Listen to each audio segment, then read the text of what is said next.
Good morning, students. I hope you all are well and doing mathematics comfortably. नववर्ष 2021 की शुरुआत हो चुकी है। मैं आशा करता हूँ ये नववर्ष और आने वाले सभी वर्ष आपके जीवन के लिए सुखद और सफल रहे। आप मेहनत करते रहे और मैथमेटिक्स को एंजॉय करते रहे। लास्ट वीडियो में हमने सरफेस ऑफ रिवोल्यूशन की बात की थी। किसी वक्र को एक्स एक्सिस या वाई एक्सिस के सापेक्ष उसको घुमाया जाए, उसका परिक्रमण करवाया जाए, उसको रिवॉल्व किया जाए तो जो सरफेस बनता है, जो पृष्ठ बनता है, उसका क्षेत्रफल कैसे ज्ञात करते हैं वो हमने सीखा था। उसका मैथमेटिकल पार्ट हमने देखा था कि किस तरह से उसको कैलकुलेट करते हैं। आज मैं इसी पार्ट को थोड़ा सा 3D व्यू में आपको दिखाने की कोशिश करूँगा। आपको समझ में आएगा और आप उसको एंजॉय करोगे कि किस तरह से सरफेस एरिया को कैलकुलेट करते हैं। उसके बाद हम उसका मैथमेटिकल पार्ट देखेंगे। तो देखिए। हेलो स्टूडेंट्स, 3D ज्योमेट्री में आप सभी का स्वागत है। स्क्रीन पे जो आप देख रहे हो, वीडियो में जो आप देख रहे हो, वो 3D व्यू है। और ये जो ग्रे कलर का आपको प्लेन दिखाई दे रहा है, जो ग्रिड दिखाई दे रही है, वो एक्स वाई प्लेन है। और रेड लाइन जो है वो एक्स एक्सिस का काम कर रही है, ग्रीन लाइन वाई एक्सिस का काम कर रही है, और जो ये ब्लू लाइन है, वर्टिकल लाइन, वो जेड एक्सिस है। आप और थोड़ा सा ध्यान से देखोगे तो मैंने एक लाइन सेगमेंट ले रखी है, एक लाइन सेगमेंट अर्थात रेखाखंड ले रखा है, जिसकी लेंथ जो है वो 1 यूनिट रखी है। 2 और 3 के बीच में रखा हुआ है मैंने। इसकी लेंथ जो है वो 1 यूनिट रखी है। अब इस लाइन सेगमेंट को एक्स एक्सिस के रेस्पेक्ट में मुझे रोटेट करवाना है। प्रैक्टिकली मैंने आपको बताया था इससे जो लास्ट वीडियो था, लेकिन आज हम उसको विजुलाइज करते हैं कि ये किस तरह से बनता है। और इसका इफेक्ट देखिए आप, बहुत ही अच्छा है ये देखिए।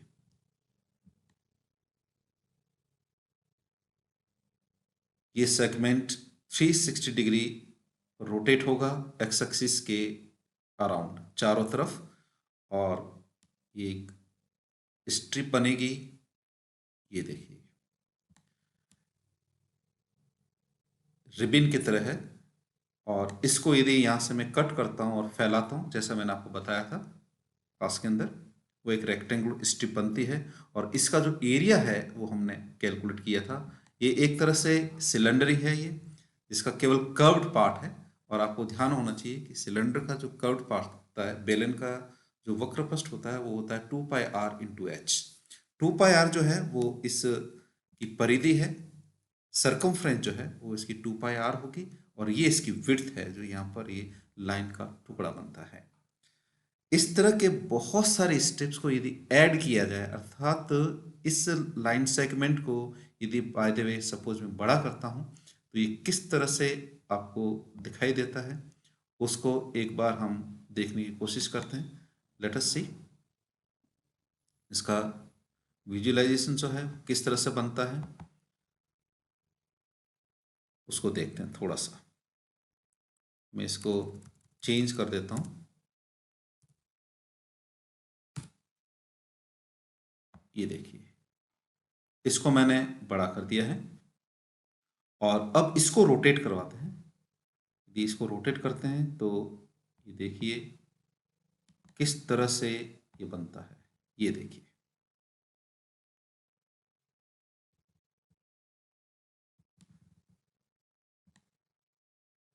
पहले छोटी सी स्ट्रिप थी, अभी कई स्ट्रिप्स एक साथ बनी और ये बिल्कुल सिलेंडर की तरह दिख रहा है ये, और ये सिलेंडर ही है।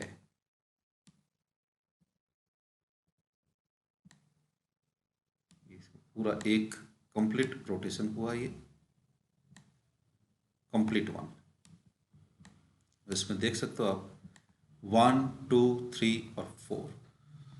इंटीग्रेशन का पर्पज ही होता है, इंटीग्रेशन मीन्स टू ऐड। यदि मैं इन सबको ऐड करता हूँ तो मेरे पास में कंप्लीट एरिया आ जाता है इस सिलेंडर का। और मैथमेटिकली जो है वो x की लिमिट यहाँ से आप देख सकते हो 1 और ये जो है वो 5 है, तो मुझे इंटीग्रेशन करना होगा x इक्वल्स 1 to 5 के बीच में।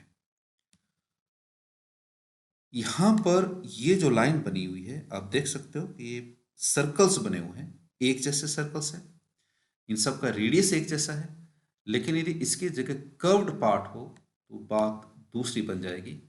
अब आपको इमेजिन करना है कि यदि सर्कल इसकी जगह लेता हूँ, लाइन सेगमेंट की जगह यदि मैं सर्कल लेता हूँ बाय द वे, तो उस सर्कल यानी सेमी सर्कल जो है उसका अपर पार्ट यदि रोटेट होता है तो किस तरह का डायग्राम बनता है। मैंने आज बताया था आपको कि किस तरह से यदि सेमी सर्कल के पार्ट को हम रोटेट करते हैं तो उसका जो इफेक्ट होता है वो किस तरह से होगा, उसको देखते हैं। तो पहले इसको मैं यहाँ से रिमूव कर लेता हूँ, उसके बाद देखेंगे कि क्या बनता है।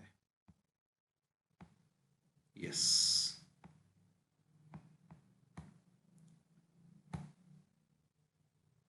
ये देखिए, और ये कंप्लीट सर्कल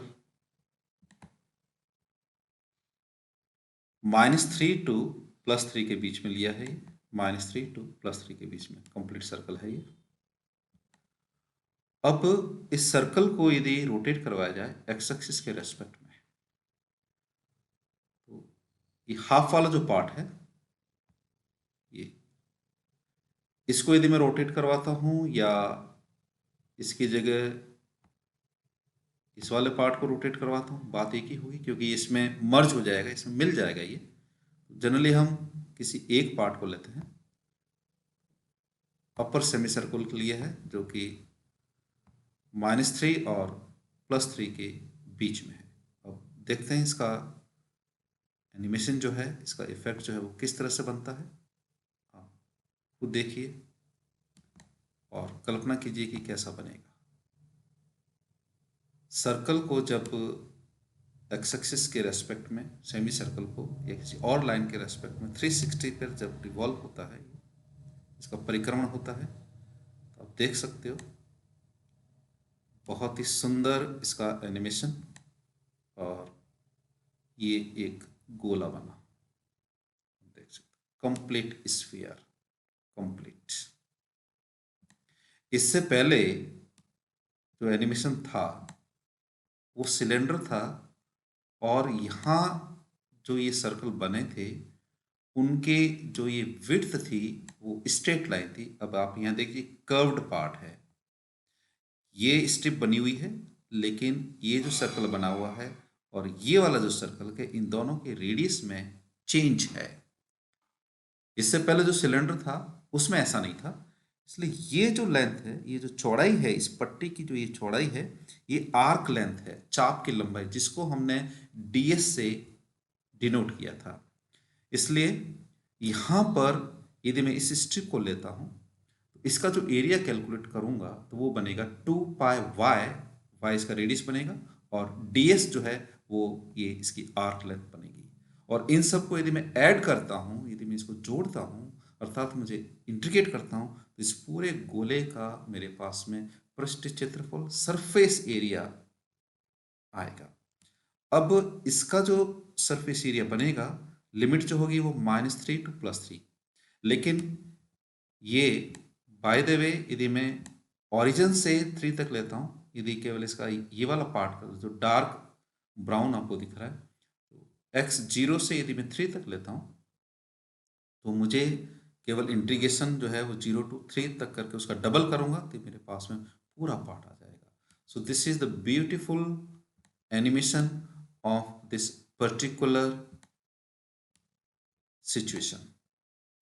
ओके, अब इसका मैथमेटिकल पार्ट जैसा कि मैंने आपको बताया था उसको देखते हैं कि इसका सरफेस एरिया जो है 4πa² आता है या नहीं आता है, क्योंकि यहाँ जो स्क्वायर बना है उसको मैंने -3 to +3 के बीच में लिया है सर्कल की इक्वेशन, लेकिन स्टैंडर्ड सर्कल की जो इक्वेशन है उसको हम x² + y² = a² लेके सिंप्लीफाई करते हैं। ओके, तो आपने देखा कि किस तरह से एक छोटे से लाइन के टुकड़े को रिवॉल्व किया जाता है तो एक स्ट्रिप बनती है, एक रिबिन बनती है जो कि इस तरह से है। ये जो रिबन बनती है वो मैंने पहले वाले वीडियो में भी आपको बताया था। और जैसे यहाँ से कट होता है तो ये केवल एक रेक्टेंगल बनता है जिसका एरिया जो है वो लेंथ इनटू ब्रेथ होता है, ये आप सभी जानते हो। लेकिन ये रेक्टेंगल की जो ब्रेथ है, जो इसकी चौड़ाई है, वो बिल्कुल स्ट्रेट लाइन है, और यदि कर्व्ड हो तो उसकी लेंथ को हम ds से डिनोट करते हैं, और उसका फॉर्मूला हमने पढ़ रखा है। बचपन में आपने गोले का पृष्ठ क्षेत्रफल पढ़ा है, सरफेस एरिया ऑफ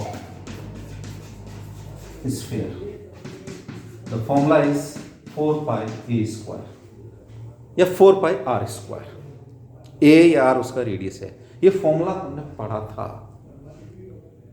आज हम इस फॉर्मूले को डिराइव करते हैं कि फॉर्मूला कैसे आया है।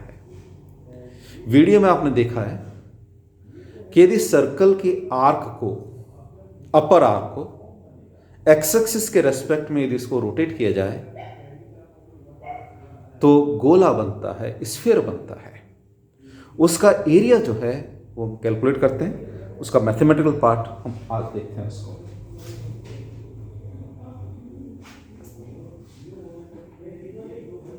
मैं सर्कल का स्टैंडर्ड इक्वेशन लूंगा ताकि आपको समझ में आ जाए।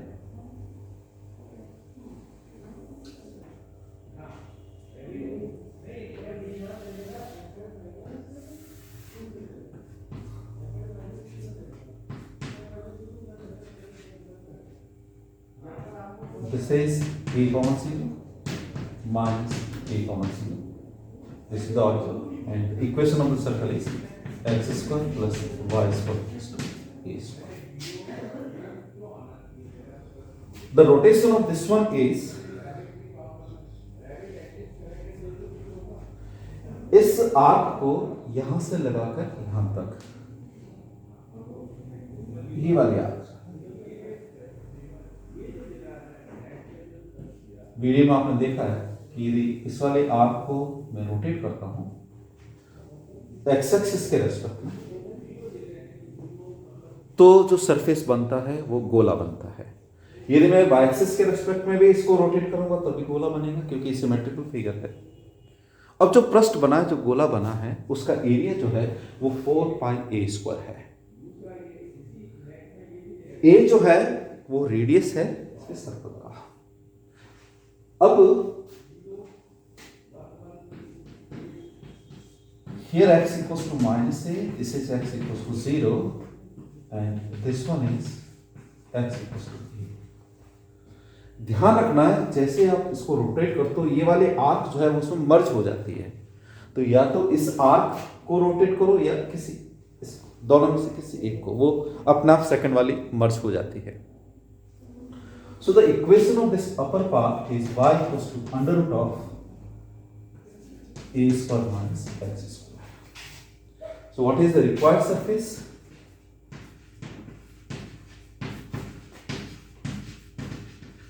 Formula आपको ध्यान 2 pi y ds इंटीग्रेशन, ये स्क्रिप्ट दे रहा हूं।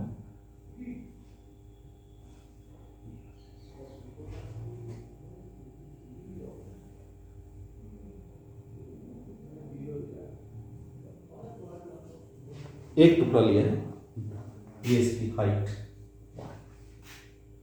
x के लिमिट चेंज हो रही है माइनस a टू a, मैं केवल ये वाला पार्ट ले रहा हूं। तो लिमिट यदि मैं 0 टू a करूंगा तो जो सरफेस एरिया है उसको डबल कर दूंगा, तो required surface area will be 2 times. Now it is with respect to x, so I convert it 2 times 2 pi y ds by dx of dx, और लिमिट जो है x1 to x2।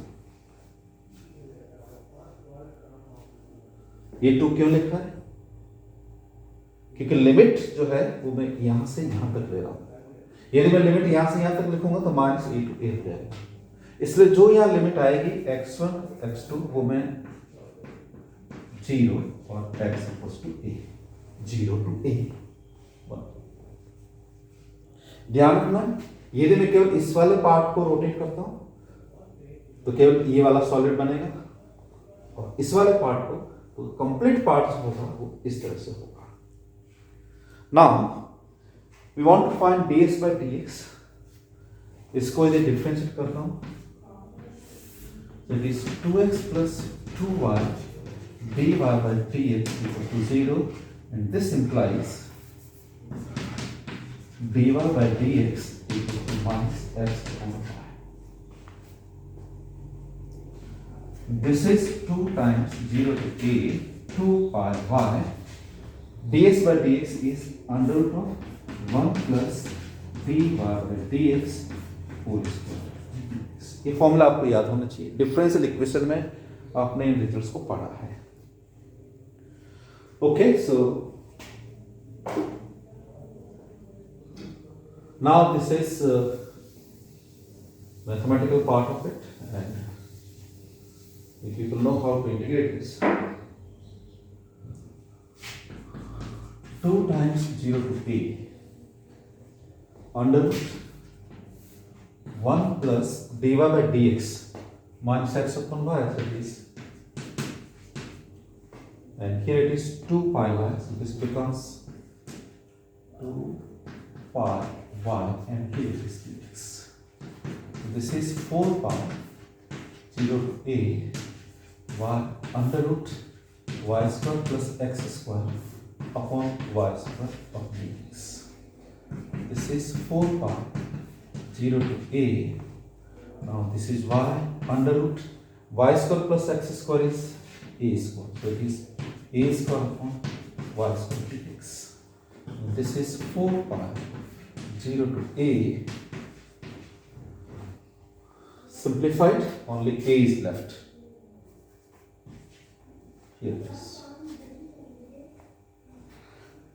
This is 4 pi a integration 0 to a. This is 4 pi a into a, and this is 4 pi a square. So I hope you have understood what is going on. What is the surface area? I am not saying area, I am saying surface area, because this is a solid.